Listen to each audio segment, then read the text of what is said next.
Hello and welcome to Literary Prospects. I'm Kelly Vick, your host, and it's my pleasure to introduce today's guest. Corey Ann Haydu is the author of several titles for children and young adults, and a professor in the Creative Writing for Children program at Vermont College of Fine Arts. Mothers and Other Strangers is her adult debut. Corey Ann lives in Brooklyn with her husband and, of course, her two daughters. Corey Ann Haydu, thank you so much for joining today to discuss your beautiful adult debut, Mothers and Other Strangers. In a starred review, Publishers Weekly says Haydu's wonderful adult debut explores the interwoven lives of two families. Haydu expertly seeds the narrative and stacks the plot with surprises. It's a beautiful tale of complicated friendships. In another starred review, Booklist says Haydu holds back the devastating secrets that caused the rifts between both May and Sydney and their mothers, building suspense. Despite their secrets, the characters aren't afraid to speak the truth, even when it's bitter and messy. Author Adrienne Brodeur says, in Mothers and Other Strangers, Corey Ann Haydu illuminates the fragile architecture of memory, friendship, and family inheritance, revealing the ways love endures and falters across years and generations. A deeply felt, penetrating debut that brims with insight. And author Taylor Jenkins Reid says Corey Ann Haydu is one of the wisest, most soulful, and heartfelt writers we have today. So, with that, welcome, Corey. And Thank you. what It's so fun to can hear all those. I know those were good ones. What can you tell us about Mothers and Other Strangers? How do you describe this book? Yeah, so Mothers and Other Strangers is a dual timeline story following two sets of mothers. There's Joni and Beth Ann, who meet as sort of ill-suited moms on the playground. They're not sort of the type of women you'd maybe put together, but they become friends because their daughters, Sydney and May, are really drawn to each other. And the second timeline is following Sydney and May as they are expectant mothers themselves. And it becomes clear there has been a division between their families and that their friendship has fallen apart across the years. And the novel is sort of a back and forth trying to understand who they've become and what happened. What was the spark that started this story for you? Yeah, so I have been writing children's and young adult novels for Mhm. a really long time, almost 15 years, I think. And when I was pregnant and gave birth to my first daughter, I just realized I had sort of more types of stories I wanted to tell about motherhood from the other side. I'd always been writing a lot about girlhood and motherhood and mothers and daughters, but from the perspective of a teenager or a 10-year-old. And I just had more I wanted to say. So I really started just playing with the idea. My childhood best friend is a woman named Dana, and we, similarly to Sydney and May, met in our preschool playground when we were 3 years old. Mm. And we've stayed friends throughout the years for 40 years or so. And she actually told me she was pregnant right at the end of my first pregnancy. So Oh, wow. that was sort of the initial spark. I was like, oh, how cool. Like childhood best friends and our lives have gone in these different directions over the years. And now like we're about to embark on motherhood at the same time and we're both having girls. And there was something really like destiny and beautiful about it. But of course, in a novel, that's not exciting enough. So I was like, okay, what if that, but with like the weight of secrets and time and memories and fraught relationships. Did you have any trepidation moving from writing for primarily children and young adults to moving into this adult realm? So much. Um,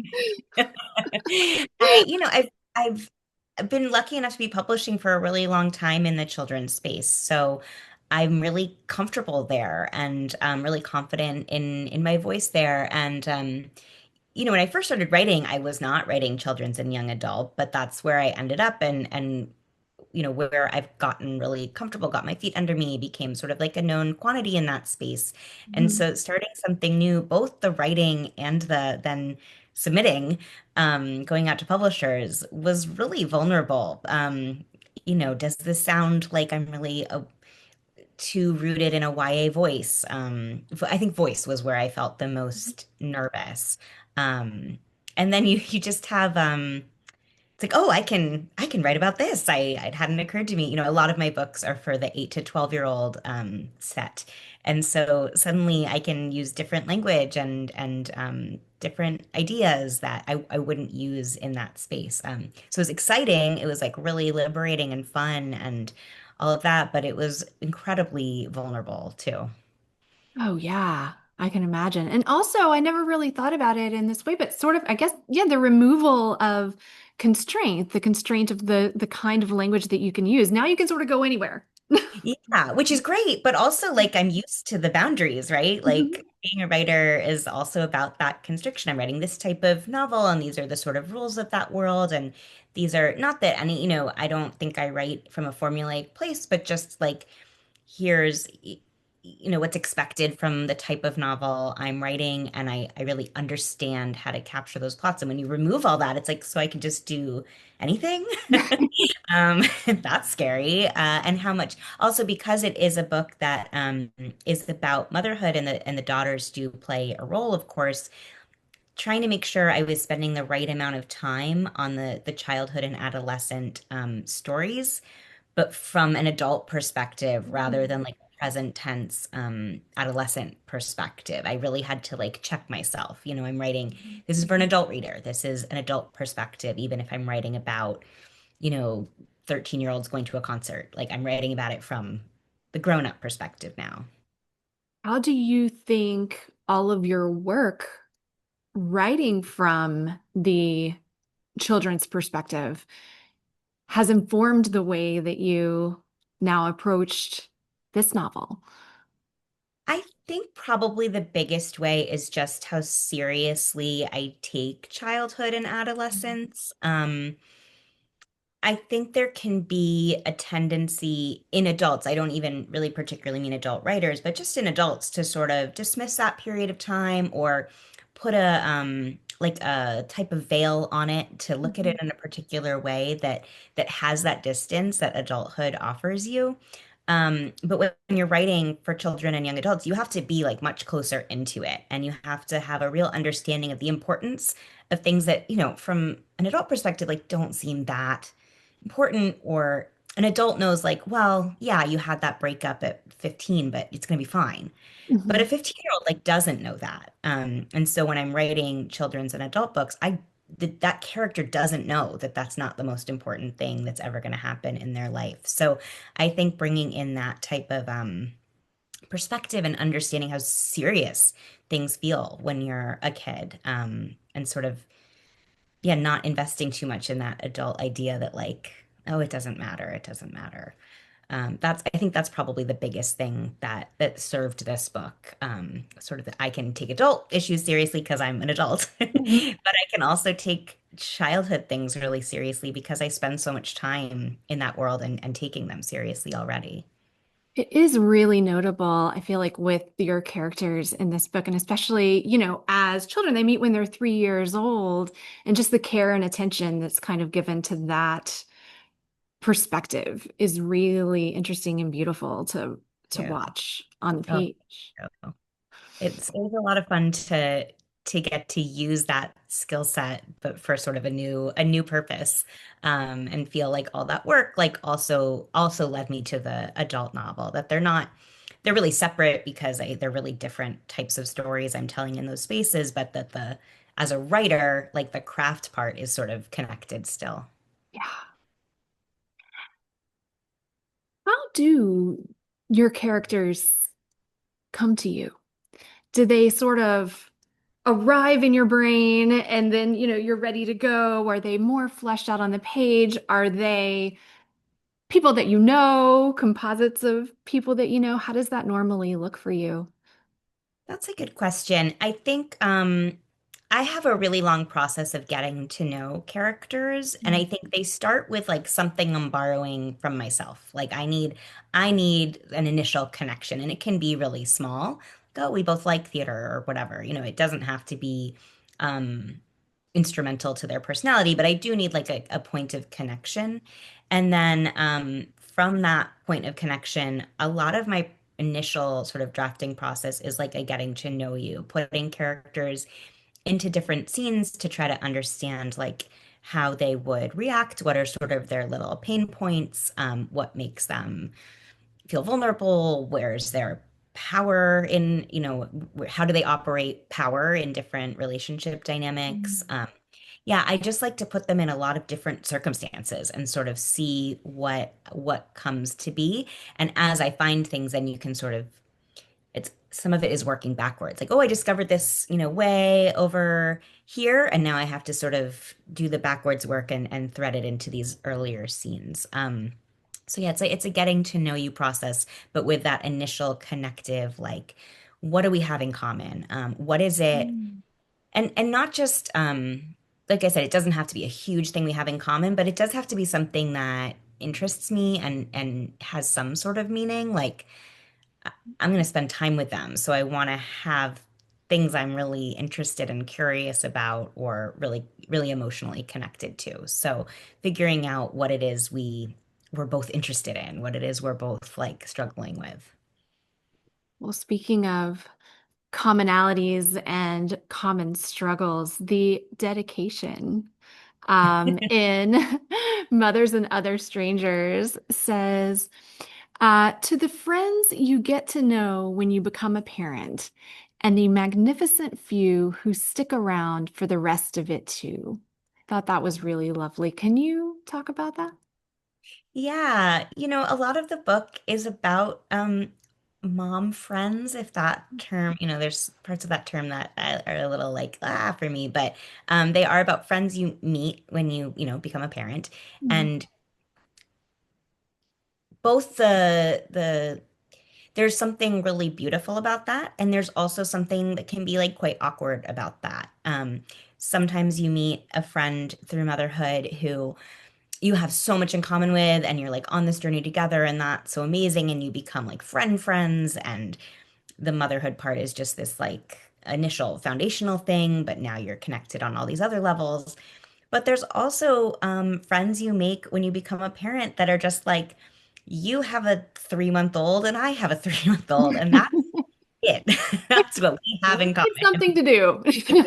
Exactly. And I need to get out of the house, and you're gonna, breastfeed at the same time as me, like that. And that's quite intimate. Like there's a real intimacy there, but there's not always like a ton of common ground. Um, and I'm really interested in both of those types of dynamics. And I think both of them are also really meaningful and profound and important. And one is sort of not, I mean, I guess one is more important than the other in the course of your life, but in that moment, like they're both really meaningful types of relationships. And I just love friendship in general. I love writing about friendship. I care a lot about friendship. Um, so yeah, it was very clear when I wrote the book, like who the dedication would be to. I have two groups of friends I met at sort of one when my first daughter was an infant, and one when my during the early days of the pandemic when my first daughter was two. Um, and yeah, that's such a unique relationship, and also something I didn't know coming into when I was first entering motherhood. Like I didn't know what a big role friendship would be for me, and not just Mhm. for my kids. So yeah, I was really happy to get to be able to kind of shout out those types of relationships and sort of the unexpected way they can both enter your life and really sustain and stay in your life. I wanted to talk to you about the POV in this novel because you do something really cool and interesting, which is to kind of have this roving close third person POV, where we're in one character's mind for a little while, and then we sort of flow right into the next characters. And even in the first chapters, we're with the 3-year-olds as they're begging to go to the playground, and then we kind of flow into one mother's mind who wants to go, and the next who's like, I don't know about this. So I was interested in how you made the decision to do the point of view this way and how you made it work so seamlessly. Thank you. Part of the answer to this is like, I don't know. How did I? But I think part of it is the amount of time I spent working on the book. I probably wrote this book I started writing it when my first daughter was born. My first daughter just turned 8, and I sold it a year and a half ago. So, 6, 7 years working on the novel definitely is a big part of why I was able to answers the question of like, how did I do it? Like, how did I make it work? Is just time. Like, I think that type of POV really takes a lot of just going over and over and over and over again to make sure there's a sense like that it's followable and Mhm. getting to know those characters really intimately and all of that. And then in terms of like the decision to do it, partly because the first part of my writing this book was so just for me, like just what would it feel like if I played with an adult novel? And kind of not dissimilarly to what happened when I moved from young adult to middle grade. When I moved from young adult to middle grade, I was like, well, there has to be magic because that's how just what I personally associate middle grade with. So I was in a class at the time in grad school focusing on middle grade and you know, a teacher said to write a certain type of story, and I took that to mean I had to write magic, and I found a middle grade voice through that. Similarly with this, I think I felt like, okay, it's an adult novel, so it has to be, third person past tense. I don't, that's not true, but that's just like what I internalized for myself. Like, I'm shifting into this different type of voice now that's really, really quite distinct from my children's and young adult novels, which are all first person present tense. Mm. Um, I think that was really helpful for me. And Mhm. again, did that like opening up, that getting rid of this boundary that I had placed on myself in my previous work. And I just couldn't tell the story from a limited point of view. I Mhm. needed more space. And a big part of my process is in really trying to understand everyone and understand everyone is the hero of their own story and that everyone's motivations are really real. And in embracing that, I just felt like no, it's everyone's story. All four of these women are I don't know that there's like a main character. I think all four of them are kind of the main character. I think May is sort of like the entry character for me personally, but you know, I, I could not tell this story as just like May's experience of it. That would be so unsatisfying. But yeah, the mechanics of how to do it really just came down to spending years, like really feeling out the scene. The scene would start really small and maybe would start with just May's experience of it. And then it was like an onion, right? Like just layers and layers on top of that, like a papering over and over and over until everyone's sort of state in that scene was apparent. I also come from a theater background, and I think sometimes that plays a role too, where I'm used to thinking of like when you're watching a show, again, there's a main character, but every actor on the stage is like taking their part as seriously as the next one. And Mhm. I think a little bit of that came into play too, where in my head, it looks a little like a play sometimes, where everyone is quite grounded in their own reality. And I really wanted to capture that. You said that May was maybe the entry character for you. And I was interested in hearing a little bit more about that, how May was the entry character. Yeah. Why is she the entry character for me? I think something about May being kept out of May sort of has the least information for a lot of the story. She she doesn't like kind of know some of the other characters know more about what happened, and Mhm. she sort of doesn't for a lot of the book. And I think that reality is really familiar to me. That's I resonate a lot with that from my own experience in adolescence. Like that felt familiar. Um, I also she is a character who is like a one-hit wonder visual artist.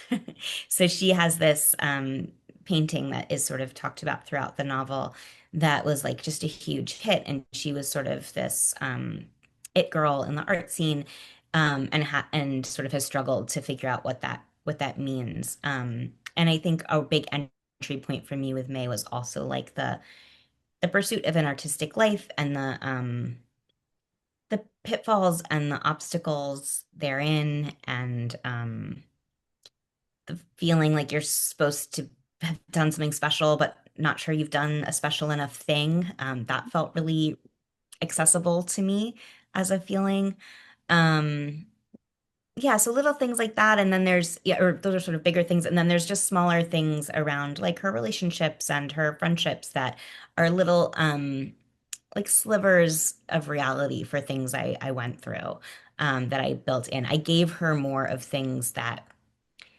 her life has like little slivers of things from my life.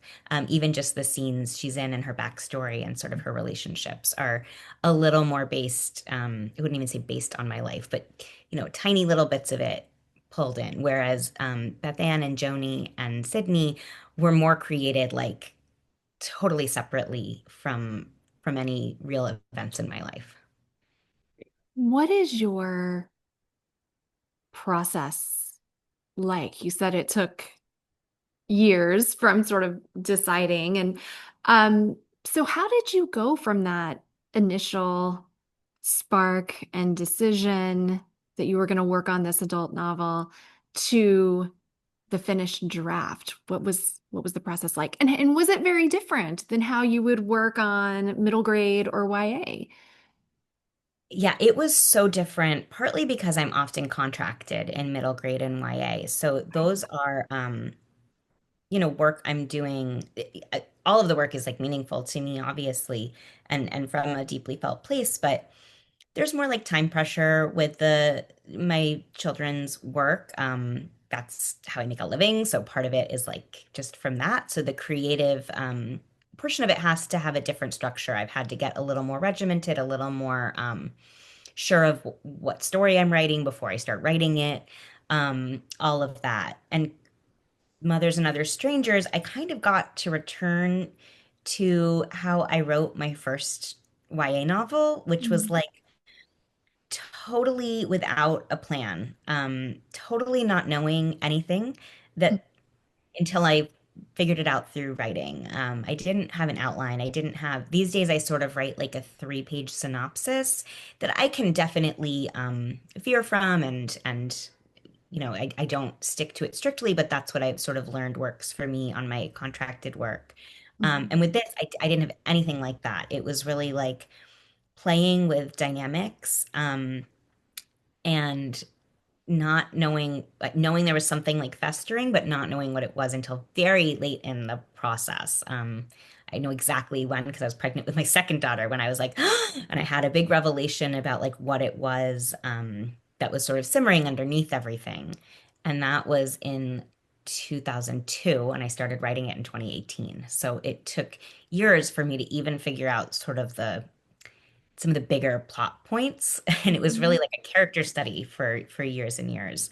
And then when I had that revelation, I then could work from that more like craft focused place of how do I build in the foundation that would lead us to this big revelation. What are the beats along the way that are going to get us to this big exciting idea I now have. So yeah, it was fun. It's kind of like I got to use both sides of both parts of a creative process that I don't always get to have both of. I got to do the sort of really exploratory, freewheeling thing I used to do in like my 20s. And I got to do like that really grounded work of, you know, giving the reader the information they need and making sure the scenes are there and the really intricate work that is the work I am used to doing in my children's work and used to teaching and am really comfortable with. So it was a really magical process getting to sort of do it from both directions and because it was like this side project for so long, um, it was really about like the joy of working on it. And so I would work on it really intensely for like a period of time and then kind of not at all for another long period of time. And this sort of, and so then I'd re-enter the book and get like a whole new flood of ideas as I started to reread. I'd have worked on something else for 4 or 5 months and then be like, oh, well, maybe I'll write a scene of that adult novel. And I'd sort of read through what I had and be like, oh, these new ideas that, I think I never would have had if I just had written it the whole way through. You become a different person over the years. Mhm. So I think that's really reflected in the book too. If I'd written it all when I first started in 2018, it would be a totally different book because I would have brought a lot of different things to the table. Yeah. That is so validating. God. Just just this idea of being able to put something aside for a while and come back to it and the merits of doing that versus sort of the issues that it can also cause with, not having touched it for a while and sort of refamiliarizing yourself. But I love that idea of coming to it and bringing more experience and being a different person every time you're Yeah, I coming to really work. think there's value to it. And I hope I hope people feel permission to like of course, there's some projects that need that sort of undivided attention for 3 months straight or whatever, but I think there's really something to like letting yourself evolve and then Mhm. like seeing who you are when you enter the project, 3 months and 5 months and 8 months later, and all the things you've sort of learned and thought about in that time. Yeah, I really think that books can benefit from that. And we don't always have the time to do that. We don't always have the desire to do that. But um, I know this particular book like really needed just time and for me to like go through different phases of motherhood even and for me to be asking different questions and thinking different thoughts and not just in that sort of focused zone. Yeah. Have you always been a writer? I have on some level. I started keeping diaries really, really young, which I'm sure is a very common answer to that question. And I did something I just was on a 2-day school visit, so I'm very much in that mode of thinking about how to reach kids talking about writing. But I was a huge journal keeper from a very young age, um, and from a big book family. My parents are huge readers. My brother's a big reader. My grandmother is like a really huge reader, Mm. sending me like Austen novels and, doing all really, it was like a book family or like a big book family. Um, but I was also acting, and that really seemed like that was where I wanted to be. So I perceived myself as like an actor first and like, oh, maybe I'll like write on the side. And but I did continue writing throughout. I went to college for theater. I went to like a conservatory training for theater, and um, still was writing on the side, and I was acting for about 5 years out of college. And little by little, um, I would get like an audition, and it would be at like 10 in the morning, which is when I really like to go to the coffee shop and write. And I'd Mm. be kind of like irritated that I had to go to this audition during this time I like to write. Mhm. And then it's like, wait a minute. Am I like that seems off? Maybe I'm not an actor, like I'm a writer. And honestly, as soon as I shifted in that way, even like the theater companies I was working for, were more excited about me as a writer. Like when I sort of said, okay, well, let me see if I play a little bit with like scripts, if I like write a short play. These companies that I've been working with for years and, very happily doing parts for, but never like breaking out with, were like, oh my gosh, I love it. Yes, like Corey's writing. Yay. It was just like I'd finally unlocked the door. It was really interesting. And that was sort of my experience with writing the whole time. It was just more where I was supposed to be. As soon as I like shifted in that direction, it was like the sun came out and the birds were singing, and that it's like the path was there. It was the yellow brick road. It was very clear, Mhm. um, which was great because it also made the leaving behind acting really easy and very like not fraught. And now I can just like go to theater and not feel jealous of anyone and just enjoy it. Mhm. Um, Mhm. so yeah, it was always something I was doing, but really as soon as I committed to it, it became clear that was the more natural path for me. And then what was the road to publication like? So when I first left acting, I took an internship at a literary agency that just happened to specialize in children's. It wasn't what I was pursuing in particular. That's just like the Hmm. internship I took at the time. Sorry, do you hear my little buzzer going off? My doorbell.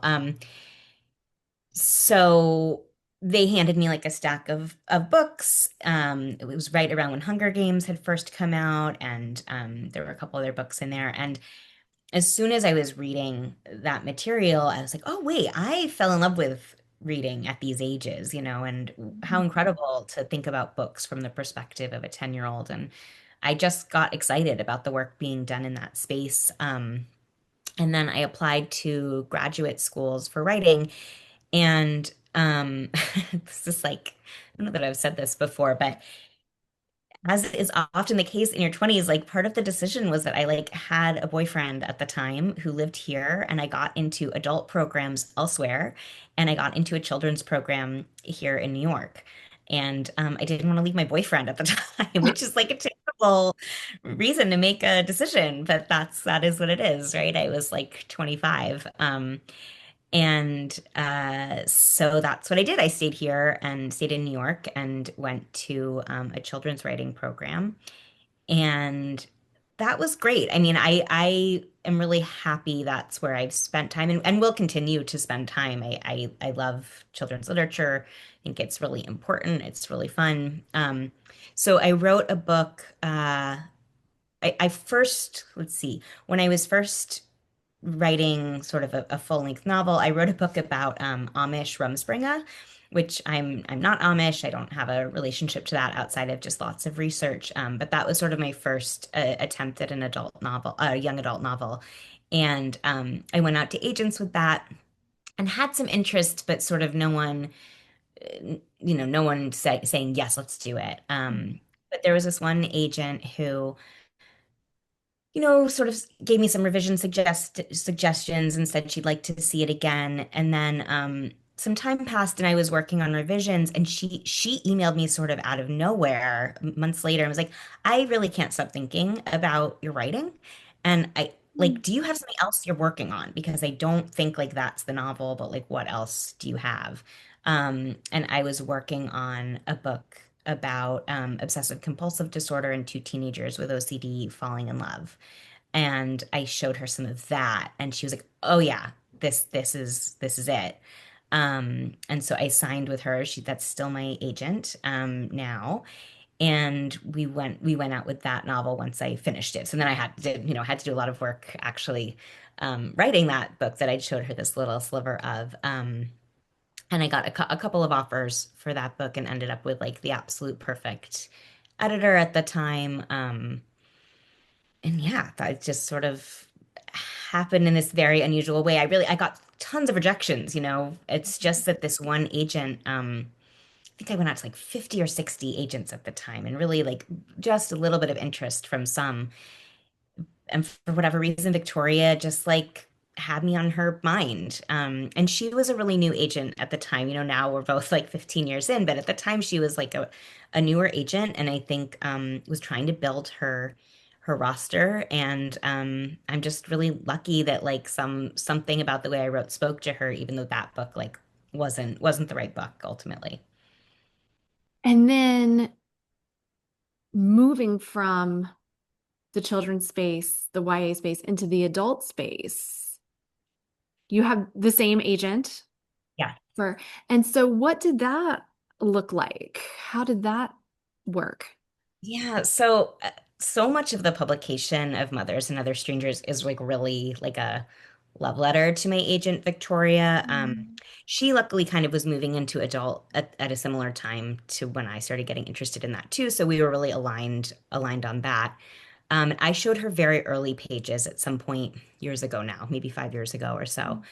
And she responded really quickly to those pages in a way that I hadn't really seen her respond to my work before. She's always been like super supportive and enthusiastic, but this was sort of different. Like she was like, "Oh, you need to focus on this," and sort of gave me that Mhm. permission to like make time and space for this manuscript. Um, and by the time I finished it, which again was like years later, um, she was so sure. And I just don't think I could have done, I wouldn't have kept going if she hadn't been so sure. And then I couldn't have sort of withstood the like vulnerability of going to a new space and going out to editors who don't know me. And, I've been with the same houses. Like, I really have not had to put myself out there in that way for so long. And she just was positive. And again, that's just not how she usually is. She's quite reasonable. But this book, she was like, oh, this is it. This is it. We're gonna like go big with this book, and I'm sure about it, and it deserves like an incredible home. And um, yeah, her certainty just really like spurned us on through, all the ups and downs of the submission process, which ended with it selling to Sally Kim, who heads up Little Brown and is like an unbelievable editor, like a publishing legend, and just an incredible person, an incredible editor. It's really thanks to Victoria being sure and Mhm. trusting herself, which it's like really lovely to see because we were both so young when we started working together, and to come into our own together. And like she trusts her, she's a seasoned agent now. She trusts Mhm. herself and her taste, and she was not going to back down on getting the book to like the best possible editor, the best possible home that it could get to. So it was certainly like an up and down journey, but the response to like any letdown was always no, like we're going bigger. Like we're gonna make sure it's like I'm taking that rejection to mean like that's not the right home, not we need to like totally reassess whether this project works. She never faltered on whether or not the project worked. She was like such a gift and what I needed to be able to move into a new space. What a great response. Like to get the rejection and have it be like, no, that just means we need to go bigger. I mean, Yeah. it's so Yeah. good. Yeah, she just was not she was not gonna let it go. And we got a lot of responses and from editors who are incredible, and like I'm sure had a million reasons why it wasn't the right fit for them, but we had a lot of responses that were incredibly enthusiastic but just not positive. We got a lot of like I love this, like let me know um if anyone offers on it. And it's like, well, you could offer on Yeah. it. How about you? But like maybe and sort of a lot of just like almost like Mhm. I love it. It's amazing. Maybe, um, maybe, and sort of Mhm. we didn't even get we certainly got no's, but we got a lot of this like maybe, and Mhm. she just wasn't interested in that and wasn't gonna let us sort of stay in this like maybe space. She just, I don't know. I'm just really grateful that she had certainty when I didn't. Like I needed her certainty. Yeah. Yeah. What do you know now that you wish you had known before publishing your first book? Oh boy. From like the business side of things, I did not understand like that every book's opportunities are really different. And I got like really great opportunities with my first book that I did not understand at the time, like Mm. were unusual at all.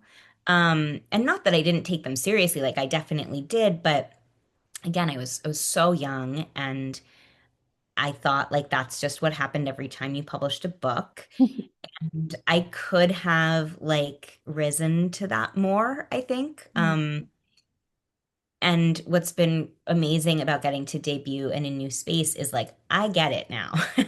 So when an opportunity pops up now, I understand that this is like a once in a lifetime opportunity, and I'm not messing around. Like, I am taking that opportunity incredibly seriously. I'm putting like a ton of work into everything that comes by. And again, I was not like I don't want to like besmirch my 28-year-old self or whatever, but I just wasn't able to like understand the work of it as much as I do now. I think I flew by the seat of my pants sometimes when I could have been a little more like grounded in preparation. I think I was unprepared for the like public facing side of it. The sort of business work side of it was unfamiliar to me. And yeah, I think I wish I could like shake that 28-year-old and be like, no, like take this seriously. Like you should be spending, if you have this opportunity to speak in front of a crowd, like write it down, Corey. Like write a speech. Don't just like, chit chat off the top of your head. Like I didn't prepare as much as I wish I could have. And everything went fine. I didn't like make have some major flub or anything, but I didn't take advantage to the full extent of the opportunities that were there. And I'm really grateful that I get to be in my 40s, debuting anew and taking advantage of that knowledge and that wisdom. And yeah, thank goodness. Like it's so much. And I feel like I'm bashing 25-year-olds a lot. It's not that. It's just that, I mean, maybe 25-year-old me I'm bashing, but um, there's something amazing about being in your 40s because you understand just more about what's expected in different spaces, and you've had embarrassments, you've had letdowns, you've had disappointments, um, and those really prepare you to like, you know, pony up and want to be the absolute best you can possibly be and be in control of that in a different way. So I hope that makes sense without, again, like It besmirching. makes it makes perfect sense. And also it is kind of cool because it's not you really sort of get to go through it twice and apply what you wish you had known, with a Yeah, new kind of experience. what a gift. You never get that, like you just Yeah. have to sort of accept the mistakes you've made along the way and move on and forgive yourself. And yeah, this is an opportunity now to like, oh, you're asking me to speak to a bunch of librarians? Like, I'm gonna like work on that speech for months. Like, as soon as you tell me about it, I'll be working on that speech until I'm there. I'm so happy, like, oh, I can prove it to myself that I like have that. I can, yeah, it's very like healing and it's exciting to get that opportunity and to get to like honor what's great about being in your 40s, like it's not just, oh, being young is great and middle age sucks. Like no, there's like so much about middle age that's incredible because you have more control over your decisions, because you've made a bunch of bad ones. You can make better ones. Well, speaking of making decisions and doing cool things in your 40s, I wanted to talk to you as well about the fact that you teach in an MFA program at Vermont College of Fine Arts, my alma mater. Um, so I'm interested in how you got into that and So what you love yeah, about no, it. Yeah. yeah, teaching was always on my radar. It's part of why I got my own master's. I always had like a dream of running workshops. I love workshop. Yeah, it was always sort of just like a beautiful little dream in my head that I'd be a teacher running a workshop.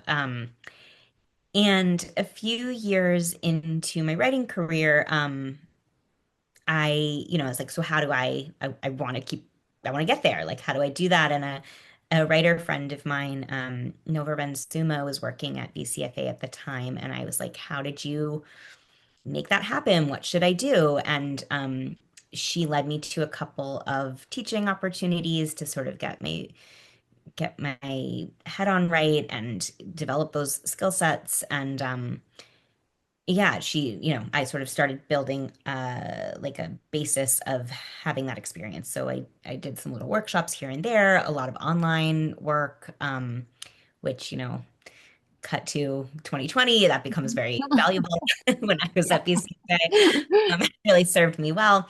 Yeah, and I just sort of started building up teaching from like a smaller place. And then they were looking for faculty. Actually, like I think my first daughter was yeah, she was a baby. She was like 6 months old, and Nova reached out and was like, "I am sure like the last thing you want to do is think of teaching. Like you have a baby, but we are looking for teachers." And luckily, I have a husband who's very like, "Do it." Like his sort of response to anything that comes my way is like, "Well, you have to do it." So yeah, I went through the interview process there and I had that teaching experience under my belt now and got offered a job and was like, well, I guess I'm leaving my, 1-year-old and doing a 10-day residency. And it was a great fit right away. I love teaching. I think it has helped my writing a lot to clarify what it is I'm doing. I'm, again, sort of similar to what I was talking about with like the public facing part of being an author. I've had to clarify like why I'm making the choices I make, what I'm doing when I'm writing a book, not just I just write and the words come out and then I make a plot. Like, what is it mechanically? How do I do that? And explaining it to other people has really helped me like explain it to myself and given me tools to fall back on when like the magical creative process isn't just happening. Like, okay, so now we reach into the box and what tools can I use to like bring plot forward and bring story forward. Um, yeah, so it's been a great mix for me. And I've been there, yeah, since 2019. I haven't been in person since before the pandemic, because we were online for a while, a couple years, I think. And then and then I had a baby right when we went back to in person, and VCFA introduced like an entirely remote option for people. So I've been teaching in that space since then, basically, with like the hope of returning to in person, but with two kids, TBD. It's easier to leave one, but two. Um, yeah, so I'm really grateful for it. And also just like emotionally to have something I'm doing and can feel good about doing when like publishing is so unpredictable and can really be hard on you. And if you're like searching for your self-worth in like reviews and sales, like good luck. That's not going to go great. And so to have a place I can feel worthwhile and helpful and all of that that's sort of divorced from like the publishing world has been really, really helpful just for my own like mental health, honestly. Um, it's so exciting to like say something in a way that resonates with a student and they're like, "Oh, I get it now. I get that." That's amazing. Like then that can really carry me through a lot of insecurity and uncertainty about other things in the writing world. So yeah, both practically and emotionally, it's been a really great fit. And I mean, it's amazing when like a student publishes something we've either worked on together that I knew they were working on. It's like you get to have a whole nother outlet of success, that's not yours, but you get to like share a tiny part of and feel that like joy and overwhelm about. So um it's yeah, I love it and I love the faculty too. Like having that community has also been really wonderful. What's your best advice for aspiring authors? Hmm. what is it? Again, because I just came off school visits, I'm like thinking 8-year-olds, which, in some ways is the same, like write all the time. The same. But it's exactly the same as what I would say to adults.